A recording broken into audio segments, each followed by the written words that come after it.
reading my book, Thriving at Nature's Pace. It's a new approach to climate change. Let's turn this a little bit more. We've just been listening to King Charles's speech at the White House, or I think it's the White House, with that dinner. Yeah, What do you think, Mom? yeah, that's not bad. He spoke very well, didn't he? Yeah, Yeah, and kind of a few very smart points and so on. It's such a good, great way to make a speech. Maybe we should try that. Anyway, so on to this. We're going to go along. So reconciling investments, investing at nature's pace. That's what this chapter is going to be about. And it's start of the fourth part to our book. So there's only, I think, after this there is one more part to it. So we're nearing the end. So, but this part actually carries on perhaps most strongly to, the first book, The Unsustainable Truth, in reconnecting with how money works. So that's kind of the section after from this, and then how interest rates work, because that's kind of governs how money is, and then how central banks fail, and that's important because we actually think they need to maintain policies that very often they don't, and then how Thrive works, and that's the basis of our book here. Finishing with how investments work. And that's the part where we can think about what we talked about with Thrive coins and Thrive contracts and how that can couple back into, maybe the stocks and shares that we'd like to own and the, property investments or the house building or the roads and the constructions and all those things might do. How they can actually connect with that. And that's quite important because otherwise the world does work through money. And we have to kind of address how making money is actually making us consume too much. So how do we actually allow that to be changed? So that's what this whole part is about. So let's start. So when a piece of timber is cut, sawdust is created. Even if efforts are made to sweep up the sawdust, some dust will inevitably escape. This will be left behind. If the swept up sawdust is turned into a composite board, then that process will also create its own waste. So the chain of reusing waste will always still leave an increasing trail of waste behind. Each of these efforts will use energy. Even sweeping up the sawdust needs energy.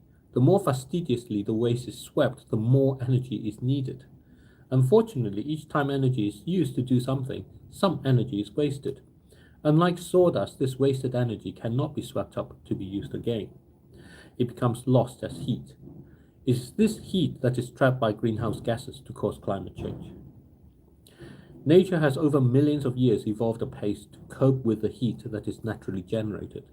Biological life itself is a mechanism for establishing this pace. However, modern humans have evolved the ability to grow at a pace far beyond that of nature. This has increased both the amount of heat and the amount of greenhouse gases. Oil, gas, and coal are the drivers of this double whammy of increasing both the heat and the greenhouse gases. In 1997, the then UK Chancellor of the Exchequer, Gordon Brown, talked about how stability is necessary for our future economic success. The British economy of the future must be built not on the shifting sands of boom and bust, but on the bedrock of prudent and wise economic management. The most misunderstood part of this phrase is the shifting sands of boom and bust. It is only because nature allows for shifting sands of boom and bust that it is able to establish biological life. And it is only through the shifting sands of boom and bust that nature can maintain its pace. Modern politicians misunderstand this. They piggyback on science and technology to promote the fallacy that eradicating boom and bust will ensure economic success. What results is a pretense of economic success made possible by exploiting and transferring resources from places further and further away. The more this happens, the more waste accumulates. Today, the land surfaces of the planet are largely depleted and the attention is shifting to the deep oceans. The use of oil and gas and coal is central to all these explorations. The economic success has produced not just climate change, but also the forever chemicals, the constant fires in the Akadama Desert garment graveyard, the Great Pacific Garbage Patch, and the bizarre situation where for every person suffering from starvation, 2 are suffering from health problems associated with overeating. Such is the consequences of economic success that comes from growing beyond nature's pace. However, this growth is deliberate, is the result of policies that try to do away with boom and bust. Monetary policy is the heart of this to drive the need for constant investment returns. It is the stern coach on the sidelines, priming the players to push on. It is to correct the mistakes that politicians make in the fiscal policies so that steady growth can be attained. This is done by managing the amount of money. And it is this management of money that makes it necessary for investments to be constantly chasing returns. Before proceeding further, a sidebar is helpful to point out that retirement is the reason for needing this incessant growth. It is why businesses have to keep increasing profits and returns.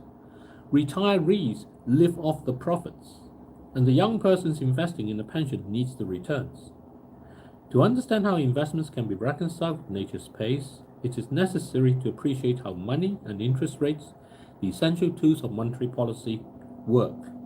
The results are counterintuitive. So that's that for today, Mum. What do you think? Something to think about, maybe. Okay, well, thank you, everybody. So we're going to finish here. We'll carry on next time with how money works. And there's quite a long section, so we're going to break it up into bits. And thank you for joining us. Take care, everyone. Bye-bye. God bless. Bye-bye.